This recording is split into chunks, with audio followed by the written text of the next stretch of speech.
C'est une nouvelle session d'information sur Mondico Télévision. Mesdames et messieurs, bonsoir. Il est 19 h à Kinshasa.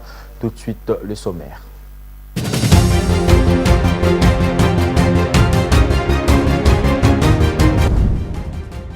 La République démocratique du Congo et le Rwanda renforcent leur coopération pour neutraliser le FDLR. Les ministres des Affaires étrangères de la RDC et du Rwanda ont signé le 25 novembre à Luanda un concept d'opération encadrant les efforts de stabilisation dans l'est de la RDC.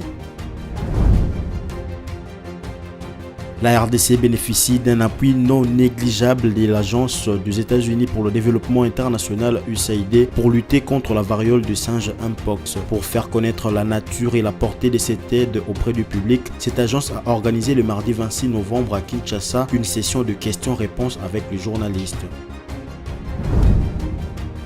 Coup d'envoi ce mercredi 27 novembre 2024 à Kinshasa, capitale de la République démocratique du Congo, de la 26e Coupe d'Afrique des Nations de handball dames. La cérémonie d'ouverture de cette compétition a été précédée par plus d'une opposition, notamment le Sénégal contre le Kenya, en première explication de la journée suivie de l'Algérie contre le Cap-Vert. Mesdames et messieurs, bonsoir et bienvenue si vous nous rejoignez à la une de l'actualité. La République démocratique du Congo et le Rwanda renforcent leur coopération pour neutraliser le FDLR. Le ministre des Affaires étrangères de la RDC et du Rwanda ont signé le 25 novembre à Luanda un concept d'opération encadrant les efforts de stabilisation dans l'est de la RDC. Ces documents approuvés lors de la 6e réunion ministérielle sous la médiation du président angolais Joao Lourenço fixent les modalités des actions contre les forces démocratiques de libération du Rwanda appelé FDLR et du désengagement des forces rwandaises. Images et commentaires. La République démocratique du Congo et le Rwanda ont franchi une étape significative dans la recherche de la paix dans la région en adoptant un document crucial pour la mise en œuvre d'un plan harmonisé de neutralisation des forces démocratiques pour la libération du Rwanda FDLR. Ce document intitulé « Concept d'opération » a été signé lors de la 6e réunion ministérielle sur le processus de paix dans l'est de la RDC qui s'est tenue à Luanda en Angola. Cette initiative conjointe vise à faciliter le désengagement des FDLR, un groupe rebelle dont les activités ont longtemps alimenté les tensions entre les deux nations. Les ministres congolais et rwandais ont souligné l'urgence de poursuivre les négociations sur d'autres aspects du projet d'accord précédemment présenté par le médiateur angolais Joao Lourenço en août dernier. La délégation de la RDC était dirigée par Thérèse Kayikwamba Wagner, ministre des Affaires étrangères, tandis que celle du Rwanda était conduite par Olivier Nduhungirehe. Cette rencontre intervient peu après l'établissement du mécanisme de vérification ad hoc renforcé à Goma dans le Nord Kivu. Sous l'égide de l'Angola, ce mécanisme a pour mission d'assurer le suivi du cessez-le-feu entre la RDC et le Rwanda tout en examinant les accusations d'agression et d'attaque mutuelle. La collaboration entre l'Angola et la MONUSCO, symbolisée par le protocole d'accord signé le week-end dernier, renforce également les efforts de vérification sur le terrain. Dans le cadre du cessez-le-feu en vigueur depuis le 4 août 2024, cet accord prévoit un partage d'informations et des rapports de terrain, ce qui est essentiel pour établir la confiance entre les deux pays. En renforçant leur coopération, la RDC et le Rwanda montrent leur détermination à œuvrer ensemble pour une paix durable et à mettre fin aux conflits qui ont affecté la région pendant des décennies. Cette avancée constitue un espoir pour les populations touchées par la violence et l'instabilité et souligne l'importance de la diplomatie régionale dans la recherche des solutions durables.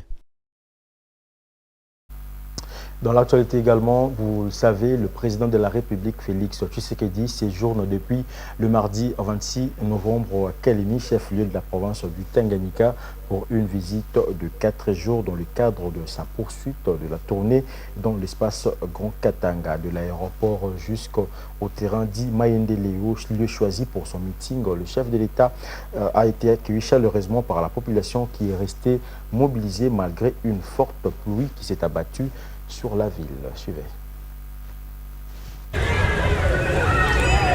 C'est sous un ciel chargé de nuages et une pluie battante que le président de la République Félix-Antoine Tshisekedi Tshilombo a fait sa descente à l'aéroport de Kainda à Kalemi où l'attendait la population en liesse. Alors que les températures chutaient et que les vents frais s'intensifiaient, la population déterminée s'était mobilisée en masse pour accueillir son chef de l'État. Les rues menant à l'aéroport étaient bondées de milliers de Calémiens brandissant des pancartes et des drapeaux, malgré les gouttes d'eau qui les mouillaient de la tête aux pieds. Cette mobilisation témoigne de l'importance de cette visite pour la population de Calémie et ses environs. Le point d'orgue de cette visite a été le meeting organisé devant le terrain Maendeleo sur la route Lumumba. Tous les Calémiens se sont donné rendez-vous pour écouter celui qu'ils appellent affectueusement Baba Taïfa. Dans son adresse, le président de la République a remercié la population de Calémie pour l'accueil délirant lui réservé, bravant la pluie qui a arrosé la ville ce mardi. Dans son discours, le chef de l'État a rappelé les 6 engagements de son deuxième quinquennat qui accordent une place de choix à la création d'emplois pour les jeunes grâce à l'entrepreneuriat. La protection du pouvoir d'achat, assurer avec plus d'efficacité la sécurité pour tous, l'engagement de garantir plus d'accès aux services sociaux de base et le dernier consistant à renforcer l'efficacité de l'administration publique. Bref, des engagements majeurs qui forment le contrat qu'il a conclu avec les Congolais dans le souci de satisfaire toutes les couches sociales de la population. Même à ceux qui ne m'ont pas voté, je reste le président de tous les Congolais et je travaille pour le bien-être de tous, a dit le chef de l'État. Concernant le pouvoir d'achat des Congolais, le président de la République a promis la baisse du prix des denrées alimentaires et autres biens de première nécessité pour permettre à tous les Congolais de bien passer les fêtes de fin d'année. Le troisième engagement que j'avais pris devant vous, c'était celui d'améliorer le pouvoir d'achat. Nous sommes en train de prendre des mesures pour améliorer la vie de nos compatriotes. Nous avons pris déjà des mesures pour baisser le prix du carburant. Nous sommes en train de prendre des mesures qui vont avoir leurs effets très bientôt pour baisser le prix des denrées de première nécessité.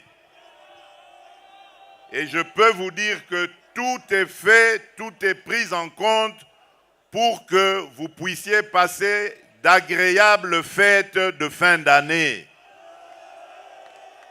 Les prix des denrées vont baisser pour permettre au peuple congolais de festoyer dans la joie et dans la dignité.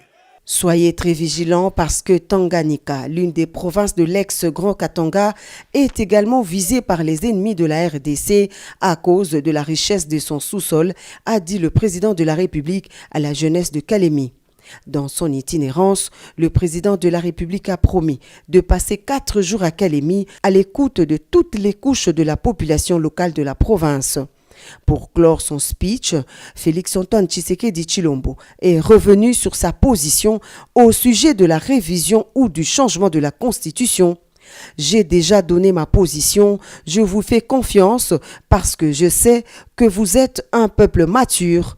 On ne peut pas vous empêcher de réfléchir sur votre Constitution et de prendre la décision qu'il faut, a conclu le président de la République.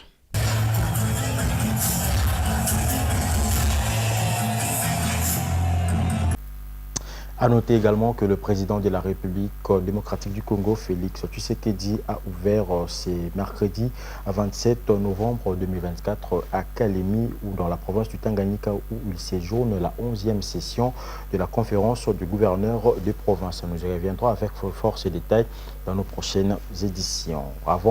Peu avant de s'envoler pour la province du Tanganyika, le chef de l'État a procédé au lancement de la 5e édition du congrès de l'Association continentale des sociétés des neurochirurgiens 2024, organisé pour la 2e année consécutive ici à Kinshasa, capitale de la République démocratique du Congo, par la Société nationale de neurochirurgiens SNCNC. Elle permettra donc l'organisation d'opérations chirurgicales. Dans son allocution, le président de la République a relevé l'importance de ces types de rencontres ayant une mission commune avec sa vision. Regardez. Les travaux du 5e congrès africain de neurochirurgiens ont été lancés le 26 novembre 2024 à Kinshasa. Le thème choisi est « Nouvelle conception de la neurochirurgie dans le monde ». Au total, 350 participants venus de 76 pays prennent part à ces assises de haut niveau qui permettent aux jeunes neurochirurgiens et ceux qui ont moins de 10 ans d'expérience d'échanger avec leurs aînés sur les techniques de neurologie. Le chef de l'État Félix Tshisekedi a réitéré son engagement à œuvrer pour que tous les Congolais aient accès aux soins de santé de qualité. Alors que nous nous réunissons aujourd'hui pour tracer ensemble les contours de l'avenir de la neurochirurgie en Afrique, permettez-moi de réaffirmer avec force l'engagement de mon gouvernement en faveur d'un accès équitable et universel à des soins de santé de qualité. Qu'il s'agisse des soins primaires ou des services tertiaires les plus spécialisés, notre ambition est claire, bâtir un système de santé inclusif, fondé sur l'équité, l'excellence et l'accessibilité pour tous. Dans son allocution, le chef de l'État n'a pas manqué de saluer les avancées de la RDC dans ces domaines de la neurochirurgie. Nous nous engageons à garantir à chaque patient exposé à des pathologies neurochirurgicales l'accès à des soins équitables et financièrement protecteurs. Dans le domaine de la neurochirurgie, nous progressons de manière significative. Nous investissons dans la formation des neurochirurgiens, en particulier dans nos propres institutions nationales, tout en forgeant des partenariats stratégiques avec des acteurs locaux et internationaux. Nous modernisons les infrastructures, équipons nos hôpitaux avec des outils de diagnostic essentiels comme les scanners CT ou les machines IRM, et mettons nos blocs opératoires au diapason des normes internationales. À l'occasion de ces assises, les jeunes neurochirurgiens vont renforcer leurs capacités en technique de neurochirurgie, surtout qu'en RDC, toute une école a été créée pour la formation de ces jeunes, a fait savoir le président national de la Société de neurochirurgie, Dr Jeff Ntalaja. J'ai annoncé dans les sommaires, la République démocratique du Congo bénéficie d'un appui non négligeable des agences des États-Unis pour le développement international USAID pour lutter contre la variole du singe Mpox. Pour faire connaître la nature et la portée de cette aide auprès du public, cette agence a organisé hier, mardi 26 novembre 2024, à Kinshasa, capitale de la RDC, une session de questions-réponses avec les journalistes. Cet exercice a justement porté sur les efforts de l'USAID dans la lutte contre le Mpox en RDC. Question également de mieux éclairer l'opinion sur les avancées dans la lutte contre cette maladie. Regardez. À travers cette session de questions-réponses, l'USAID met en lumière son appui au système de santé congolais et son rôle déterminant dans le contrôle de l'épidémie de Mpox en cours dans le pays. À en croire Tom Van Boven, chef d'équipe de santé intégrée à l'USAID, des progrès significatifs sont déjà constatés, particulièrement dans la province de l'Équateur, où une régression notable de la maladie est observée. Donc en Équateur, pour revenir à ça, on voit que la croissance qui était là il y a 6 mois commence à baisser quand même un petit peu. Ça ne veut pas nécessairement dire qu'on aura déjà contrôle. C'est juste qu'on commence à mieux comprendre la situation. Parce qu'il faut aussi comprendre les analyses qu'on voit chaque semaine à travers le ministère de la Santé. Ça explique aussi qu'il y a un nombre de cas suspects. Et ces cas suspects, c'est seulement quand ils sont testés et le test est positif qu'on peut parler d'un cas de Mpox. Et il y a un grand nombre de cas suspects qui sont les varioles, qui sont d'autres maladies, qui sont par prévention identifiés comme cas suspects, mais après analyse ont été découverts que c'était autre chose. On continue à travailler et on a de bonnes espérances qu'on continue à accompagner le gouvernement à adresser tous les défis. Le gouvernement américain reste déterminé à soutenir les efforts de riposte à travers plusieurs axes prioritaires, parmi lesquels la communication des risques et l'engagement communautaire, la surveillance épidémiologique, la vaccination et la coordination des interventions. Des initiatives clés pour renforcer la riposte et protéger les populations les plus vulnérables face à cette épidémie. C'est vrai qu'il y a besoin de plus de vaccins dans le pays. Déjà, je vais commencer là. Les vaccins, c'est juste un pilier. Il y a beaucoup d'interventions qui doivent s'aligner pour qu'on ait un impact positif et adresser cette pandémie. Le fait que les vaccins sont limités, on suit le gouvernement avec ses décisions de commencer les vaccins avec des populations clés, comme les prestataires, comme les clients, les patients, les familles des patients. Il y a certains groupes que le ministère de la Santé a identifiés et c'est là qu'on commence dans les provinces. Il y a un plan que le gouvernement a développé pour faire toutes ces étapes. Pour le moment, on est en cours d'obtenir les documents du gouvernement qui permettront aux bailleurs, comme les États-Unis, de ramener encore des vaccins. Dans ses combats contre le Mpox, l'USAID intensifie ses actions sur le terrain à travers la collaboration avec 7 partenaires techniques. Parmi eux, l'OMS, l'UNICEF, Breakthrough Action, FH36 via son programme EPIC, la Croix-Rouge, Alima et la FAO. Ces organisations jouent un rôle crucial dans la mise en œuvre des interventions en apportant leur expertise pour renforcer la riposte, protéger les communautés et enrayer la propagation de la maladie. C'est à travers ces 7 partenaires que depuis février-mars, on est en train d'accompagner le gouvernement dans cette riposte pour vraiment essayer de courber la curve de l'épidémie et d'assister un peu partout dans les zones où le Mpox est le plus présent, soit dans les zones endémiques, comme dans les zones forestières, l'Équateur, Sud-Ubangui, Sankuru, mais aussi à l'est, où ce n'est pas endémique, mais où on a maintenant aussi l'épidémie, dans le Sud Kivu, le Nord Kivu, et même ici à Kinshasa, où il y a plus de cas. Donc, c'est ce qu'on essaye de faire donc, à travers nos partenaires au niveau technique, mais au niveau diplomatique, et avec le gouvernement, avec les autres bailleurs. Et on essaye de suivre les conseils du ministre, de vraiment travailler sur la riposte. Le Mpox étant une zoonose, l'USAID soutient activement la mise en œuvre de l'approche Une Santé, une stratégie intégrée qui vise à répondre efficacement aux maladies à l'interface entre l'homme, l'animal et l'environnement. Cette approche globale est essentielle pour prévenir les futures épidémies et protéger durablement les communautés.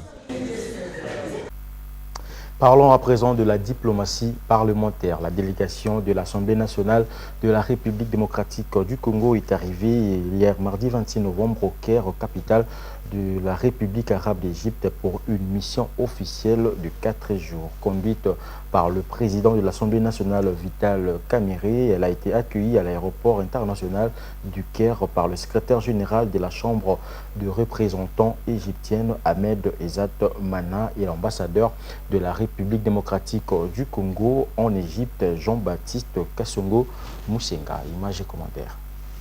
Invité spécial du président de la Chambre des représentants égyptienne, Dr Anna Figuebali, le président de l'Assemblée nationale de la République démocratique du Congo, le professeur Vital Kamerhe, accompagné du rapporteur Jacques Joly, est arrivé le mardi 26 novembre 2024 au Caire, capitale de la République arabe d'Égypte. À l'aéroport international du Caire, le professeur Vital Kamerhe a été accueilli par le secrétaire général de la Chambre des représentants égyptienne, Ahmed Ezzat Mana, et l'ambassadeur de la République démocratique du Congo en Égypte, Kassongo Moussenga Jean-Baptiste. Le mercredi 27 novembre, le professeur Vital Kamerhe et la délégation qui l'accompagne seront reçus par le président de la Chambre des représentants égyptienne, Dr Anna Figuebali, pour une séance de travail avant de poursuivre le séjour avec d'autres activités au programme. Avec un agenda qui s'étale sur 4 jours, cette visite va aussi être une occasion pour les présidents des 2 chambres d'échanger dans le cadre de l'appui parlementaire au gouvernement autour de plusieurs projets bilatéraux restés en attente d'implémentation, notamment dans les domaines de l'énergie propre et renouvelable, des infrastructures, de la recherche scientifique et du transport avec la rénovation du chemin de fer Kinshasa-Matadi et la réhabilitation de quelques aéroports du pays. Le speaker de la Chambre basse du Parlement congolais est aussi accompagné de quelques députés nationaux dont l'honorable Berthold Oulungu, président de la Commission Relations extérieures, l'honorable Tumba Mbombo Isis, du parti Ensemble pour la République, l'honorable Dibandi Nzondomio, du réseau des jeunes parlementaires, ainsi que de l'honorable Abdallah Penembaka de AAUNC. Cette visite fait suite à l'invitation lui transmise le 13 septembre dernier lors de l'audience accordée à l'ambassadeur égyptien en RDC, Echam Adel Salam, et s'inscrit dans le cadre du renforcement de la relation bilatérale et de la diplomatie parlementaire entre les deux pays frères pour l'intérêt de leur peuple. Et puis cette actualité, je veux rentrer dans mon pays, mais je ne veux pas être dehors, a déclaré Bobila Dawa à l'occasion d'une visite de courtoisie lui rendue par Judith Suminwa, première ministre de la RDC. La veuve de l'ancien président Mobutu Sese Seko a exprimé son profond désir de retourner en RDC. Cependant, elle a insisté sur la nécessité d'un accueil respectueux et d'une installation que reflète son statut et son rôle dans l'histoire du pays. Regardez. Des moments chargés d'émotions entre Judith Suminwa et Bobila Dawa à Rabat. La première ministre a visité le mardi 26 novembre 2024 dans la capitale marocaine l'ancienne première dame de la République du Zaïre, aujourd'hui République démocratique du Congo. En séjour de travail au Maroc pour affermir les relations bilatérales entre les deux pays et participer à la 16e édition du forum May Days, la chef du gouvernement a effectué une visite pleine de signification à la veuve du maréchal Mobutu. À 79 ans, maman Bobila Dawa est toujours profondément attachée à son pays, suivant de près son actualité. Pendant leurs échanges, Maman Bobila Dawa a partagé sa joie et ses réflexions sur la nomination de Judith Suminwa Tuluka. On a lundi na télévision de nommé premier ministre moi si na CPA ki koleka. Na na CPA boite ba mususu nyonso to ba nomaka ba mibali na mona kai za normal. Meta ba nommé moi si na beta oyo motema ngai lingi yangwana. Basi bende basimba kalibota. Soko tayi maram. Soki ba nakati ya gouvernement ba mibali ba za 6, basi pe 6, mais mboka isi ebonga kala. Yango ananga na yebisaki etango komika bona bi mama na sepela ki komona te moi si akomi premier ministre. Nazali pressé ya kozonga mboka. Nasila yebisi mama. Ces mots pleins de sagesse et de nostalgie ont rappelé à Judith Suminwa l'importance de la représentation féminine dans les instances décisionnelles. En arrivant à Rabat, à partir du moment où dans mon programme je rencontre les Congolais de Rabat, je ne pouvais pas ne pas rencontrer Maman Bobila Dawa. Elle a quand même été une figure importante dans notre pays et c'était, je pense, juste de pouvoir la voir et d'échanger avec elle. Elle a porté les couleurs de notre pays. Elle continue d'ailleurs à les porter. Vous voyez, hein, maman est là dans sa tenue congolaise, en pagne, etc. Et je pense que c'était important de pouvoir la rencontrer, d'échanger avec elle. Elle m'a donné des bons conseils en tant que maman. Et je pense que pour moi, c'était l'essentiel.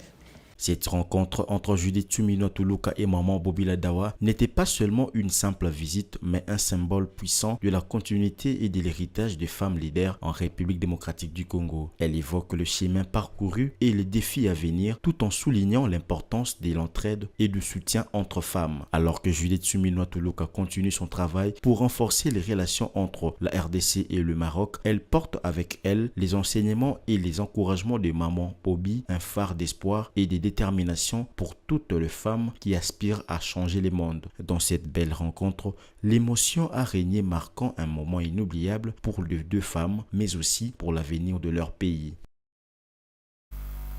Rendons-nous à présent dans la province du Sud Kivu pour parler de la justice populaire où la pratique prend de plus en plus de l'ampleur dans la ville de Bukavu au Sud Kivu, dans l'est de la RDC. Il ne se passe pas une semaine sans que l'on assiste à des exécutions sommaires des personnes du troisième âge et des enfants, pour la plupart accusés de sorcellerie, une pratique décriée pourtant par la société civile et de cette province. Images et commentaires.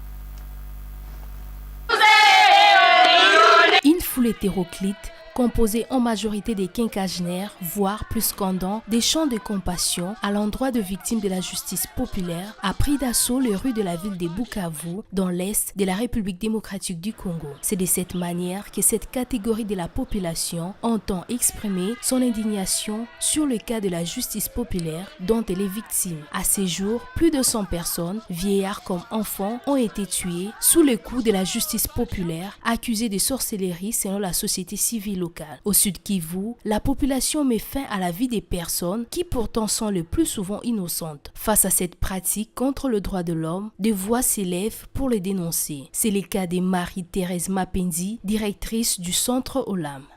Il y a l'absence de l'appareil judiciaire qui fonctionne vraiment et qui peut remettre la population dans ses droits. Et plus particulièrement, ce qui nous fait très mal, c'est de voir que ce sont plus souvent les cas des femmes accusées sorcières, qu'on lapide, qu'on tue comme ça, qu'on lèche par-ci par-là, et ça nous met mal à l'aise. Le ministre de la Justice a parlé la fois passée de la justice qui doit être réorganisée. Alors on se demande, est-ce qu'il met un accent particulier sur la lutte contre l'impunité? Parce que c'est ce genre d'impunité qui multiplie les cas d'injustice populaire dans notre province du Sud Kivu. Nous pensons que c'est le temps important, primordial, où il faut mettre beaucoup d'accent sur ça. Pour Maître Amani Luamba, président national du Parlement citoyen pour la démocratie et la bonne gouvernance, la loi est bel et bien là. Elle prévoit même des sanctions contre les auteurs de ces pratiques qui ne tiennent pas compte du caractère sacré de la vie. Problème tout qu'on a en province au Sud Kivu. La loi est plus vaste en cette matière. Le code pénal congolais condamne en son article 44 le coup et blessure volontaire, condamne le pratique sur les personnes qualifiées des sorciers. La loi va très loin parce que la justice populaire a plusieurs effets, plusieurs conséquences. La loi réprimande toute personne qui mettrait fin à la vie de l'autre, quel que soit ce qui lui reproche. La loi ne permet pas à toute personne de mettre fin à la vie de l'autre.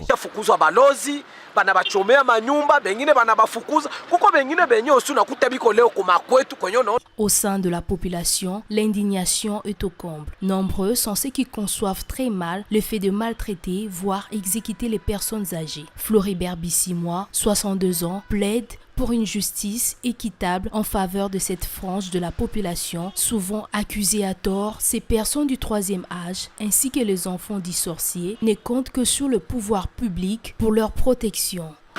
La loi est très vaste à cette matière. D'abord, le code pénal congolais en lui-même condamne les faits de meurtre, l'article 44 du code pénal congolais. Condamne les coups et blessures volontaires, condamne le fait de pratiques superstitieuses sur les personnes qualifiées de sorciers. Donc la loi va très loin parce que l'effet des populaires a plusieurs effets et plusieurs conséquences. Et la loi réprimande toute personne qui mettrait fin à la vie de l'autre. Quel que soit ce qu'on l'impute, quel que soit ce qu'on le reproche, la loi ne permet à personne de pouvoir mettre fin à la vie de l'autre. Aussi, le mémorandum déposé auprès du gouverneur de province à l'occasion de la célébration de la journée des personnes de troisième âge en octobre dernier constitue un véritable plaidoyer en faveur de leurs droits et sécurité. En sport, coup d'envoi ce mercredi 27 novembre 2024 à Kinshasa, capitale de la République démocratique du Congo, de la 26e Coupe d'Afrique des Nations de handball dames. La cérémonie d'ouverture de cette compétition a été précédée par plus d'une opposition, notamment le Sénégal contre le Kenya en première explication de la journée, suivie de l'Algérie contre le Cap-Vert. Regardez.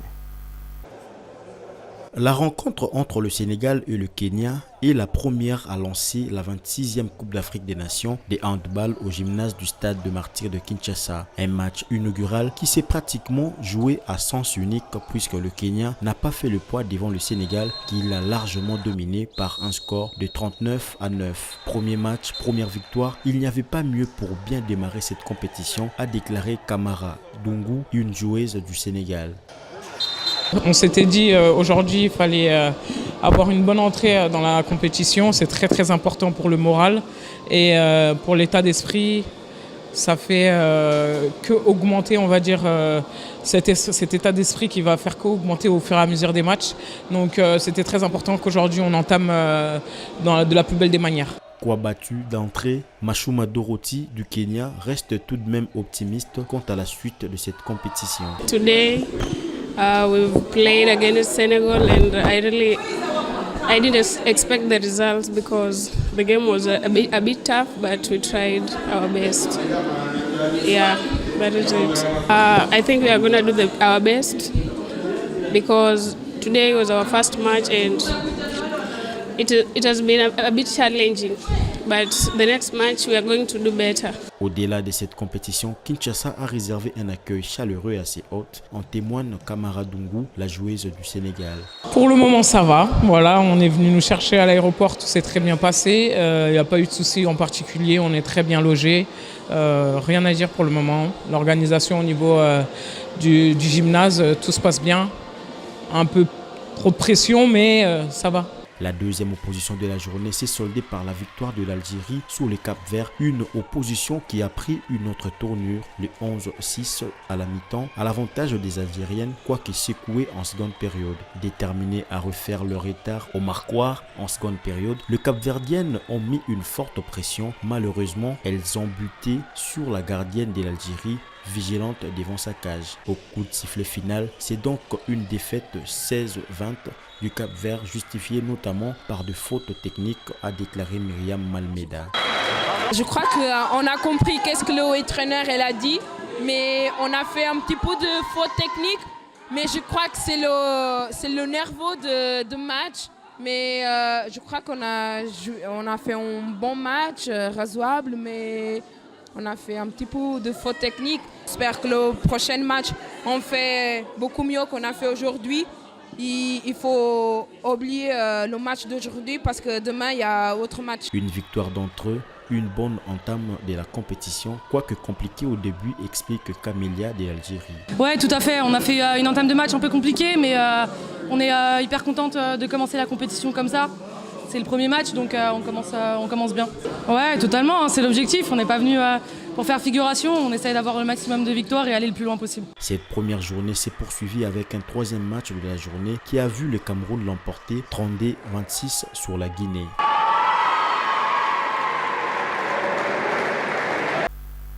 A noter également que le Léopard Dame Handball affronteront tout à l'heure l'Ouganda dans cette match inaugural. C'est la fin de ce journal. Place à présent au rappel des titres.